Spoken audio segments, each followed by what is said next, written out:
This channel does not promote any violent, harmful, or illegal activities. All content provided by this channel is meant for an educational purpose only.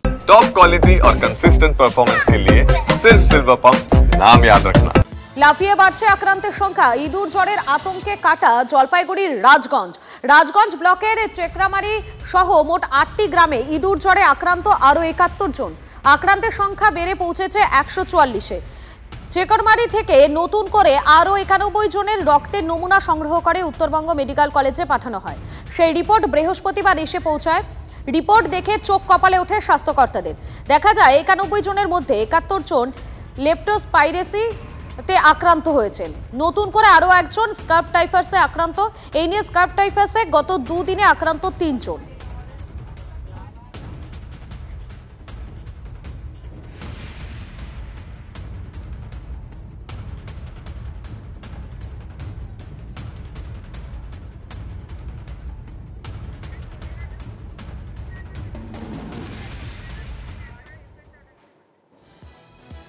জলপাইগুড়িতে ইঁদুর জ্বরের প্রকোপ, হু হু করে বাড়ছে আক্রান্তের সংখ্যা। এর জেরে বন্ধ হতে চলেছে 40 কোটি টাকা ব্যয়ে নির্মিত পোল্ট্রি ফার্ম। অভিযোগ, রাজগঞ্জে পোল্ট্রি ফার্ম থেকে এই সংক্রমণ ছড়াচ্ছে। এই ফার্মে প্রচুর মুরগির বিষ্ঠা জমে থাকায় ইঁদুরের আনাগোনা বেড়েছে এবং সেখান থেকেই মানুষের মধ্যে ছড়াচ্ছে লেপ্টোস্পাইরিয়া এবং স্কার্ব টাইফাসের মতো জীবাণু।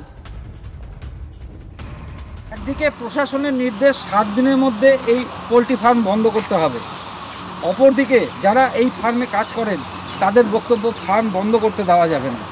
এখন এই দুয়ের জাতাকলে পড়েছে ফার্ম কর্তৃপক্ষ। এই অবস্থায় তারা মুখ্যমন্ত্রীর হস্তক্ষেপ চাইতে মুখ্যমন্ত্রীর দ্বারস্থ হতে চলেছেন বলে তারা জানিয়েছেন। নীলেশ্বর সান্যাল, TV9 বাংলা, রাজগঞ্জ, চেকরমারি। আগে জীবন, তারপরে কাজ। আমি যদি বাঁচতেই না পারি তারপরে কাজ আমি কি দিয়ে করব? আমার মৃত শরীর তো আর কাজ করতে যাবে না। এটুকু অন্ততপক্ষে বুঝতে পারবে আগামী দিনে যারা বলছে যে কাজ কোথায় পাবো। নিশ্চিতভাবে উপরওয়ালা সৃষ্টি যখন করেছে বা সরকার যেহেতু আছে, নিশ্চিতভাবে তাদেরকে দেখার চেষ্টা করব। এটা বন্ধ করলে খুবই ভালো হয় এবং বাচ্চা কাচ্চা নিয়ে আমরা তাহলে বাঁচতে পারবো আর কি। আচ্ছা আচ্ছা। তাছাড়া বাচ্চাদের যা অসুবিধা হয়ে গেছে এবং বড় মানুষদেরও খুব অসুবিধা হয়ে গেছে। আর এর যে গন্ধটা এখন মতো সেই গন্ধ আসতেছে। প্রশাসনের নির্দেশে এই ফার্ম বন্ধে কার্যত মাথায় হাত শ্রমিক থেকে শুরু করে ফার্ম কর্তৃপক্ষের। জেলা প্রশাসনের নির্দেশে খুশি গ্রামবাসীরা, কিন্তু হতাশ বণিক সভা এবং ফার্ম কর্তৃপক্ষ। সিদ্ধান্ত বিবেচনার দাবি নিয়ে মুখ্যমন্ত্রীর দ্বারস্থ হবেন তারা।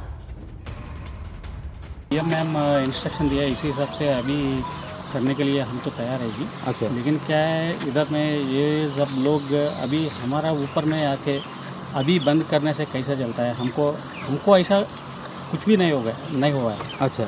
ঠিক আছে, हम भी इधर रहते हैं। আমাদের প্রশাসনের কথা হয়তো মেনে চলতে হতে পারে। আবার আপনারা নিজেরাই দেখতে পাচ্ছেন এতগুলো লোক, শুধু ইনাদের দেখছেন তা না, আরও লোক আছেন, তারা হয়তো গাড়ি নিয়ে গেছে, এর সঙ্গে মানে অনেক লোক জড়িত আছে, তারাও আসবেন।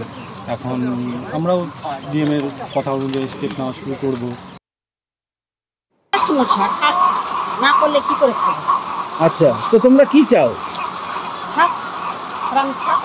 আমরা গরিব মানুষ, খেটে খাই, কিন্তু আমাদের কিন্তু চলাফেরার জায়গা জমি নাই। এখানে আমি কাজ করে খাই, বাচ্চা দুটাকে পড়ালেখা শেখাই, আমার স্বামী বাগানে কাজ করে, আমরা কীভাবে সংসার চালাবো?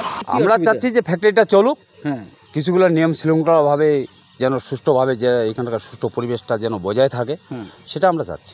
এইখানটা 170 থেকে 80 জন লেবার কাজ করে, সব নোকাল লেবার কাজ করে। 4-5টা গ্রাম থেকে কাজটা করে এখান থেকে, মানে এখানকার আয়ের উপরই ওদের নির্ভরশীল। কোথায় আমরা শিফট করবো, এটা একটা বড় প্রশ্ন হিসাবে আমাদের কাছে দেখা দিয়েছে। এবং দেখুন, আমরা এখানটা নিয়মিত মুরগির শুশ্রূষা চর্চা সব করে থাকি, তাকে ইঞ্জেকশন দেওয়া, তাকে মেডিসিন দেওয়া, সমস্ত কিছু হয়ে থাকে। তো এই সমস্তর মধ্যে দিয়ে কোনো মুরগিবাহিত রোগ কিন্তু ডেভেলপ করেনি। সল্টলেকে ফুড ডেলিভারি বয়কে পিষে দিলেন কে? মানে স্টিয়ারিং ছিল কার হাতে? গ্রেফতার হওয়া চালকের সাফ কথা, গাড়ি চালাচ্ছিলেন মালিকই। গাড়ির মালিকের প্রতিবেশীর দাবি মিথ্যে বলছেন ড্রাইভার। তাহলে সত্যিটা বলছেন কে? গোটাটাই কি পরিকল্পিত, নাকি নানা রকম কথা বলে তদন্তের অভিমুখ বদলের চেষ্টা? গাড়ি কে চালাচ্ছিল? ওনার না না, ভুল বলছে, ও নিচে বাঁচাবার জন্য কেন চেষ্টা করছে।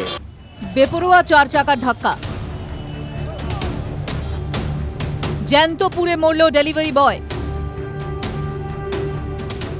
সল্টলেকের এজে ব্লকে ভয়ঙ্কর দুর্ঘটনার 24 ঘন্টার মধ্যে অবশ্য গ্রেফতার হয়েছেন গাড়ির চালক বিনোদ রায়। আপাতত হাসপাতালে গাড়ির মালিক মানস আগরওয়াল। কিন্তু পরস্পর বিরোধী বক্তব্য ঘিরে যে প্রশ্নটা তৈরি হয়েছে তা হল, ঘাতক গাড়ির ড্রাইভারের সিটে কে ছিলেন? ভাড়ায় নেওয়া চালক নাকি গাড়ির মালিক? মঙ্গলবার সন্ধ্যায় দুর্ঘটনা ঘিরে অগ্নিগর্ভ হয়ে ওঠে সল্টলেকের এজে ব্লক। পরিবারের মুখে দুমুঠো খাবার তুলে দিতে এসে চিরতরে শেষ হয়ে যান সুন্দরবনের সৌমেন মণ্ডল। কিন্তু তাকে কে মারল? কে চালাচ্ছিল? ওনার। আপনি কি করছিলেন? লেফটে বসছিলাম। আপনার দোষ দিল কেন? কি করে জানবো? মানসবাবু কোনোদিন গাড়ি চালাতেন না, উনি ভাড়ার কল সেন্টার থেকে ড্রাইভারকে ডাকতেন। যখন দেখলেন ড্রাইভার আউট অফ কন্ট্রোল হয়ে গেছে তো পিছনে বসেছিলেন, উনি ঝাঁপ দিয়ে কেন পড়ে গেছেন। দাবি পাল্টা দাবি ঘিরে ধোঁয়াশা আরও জমাট। কিন্তু দুর্ঘটনাগ্রস্ত গাড়ির অবস্থা এবং গাড়িতে থাকা দুজনের শারীরিক অবস্থা বেশ কিছু ইঙ্গিত দিচ্ছে। তীব্র গতিতে ধাক্কার জেরে ঘাতক গাড়ির সামনে ডান দিকের অংশ অর্থাৎ ড্রাইভার যেখানে বসেন তা একেবারে দুমড়ে মুচড়ে যায়। পায়ে চোট পান গাড়ির মালিক মানুষ, কিন্তু সে অর্থে কোনো আঘাত পাননি গাড়ির ড্রাইভার বিনোদ। ড্রাইভার ভাড়া করেই লিলুয়ার আইনজীবী মানুষ নাকি সর্বত্র যেতেন। বুধবার ঠিক কি হয়েছিল? ড্রাইভার ভাড়া নেওয়া কি লোক দেখানো?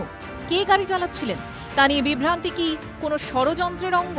তদন্তকারীদের সামনে অনেক চ্যালেঞ্জ। রঞ্জিত ধর, সুব্রত বন্দ্যোপাধ্যায় রিপোর্ট, TV9 বাংলা।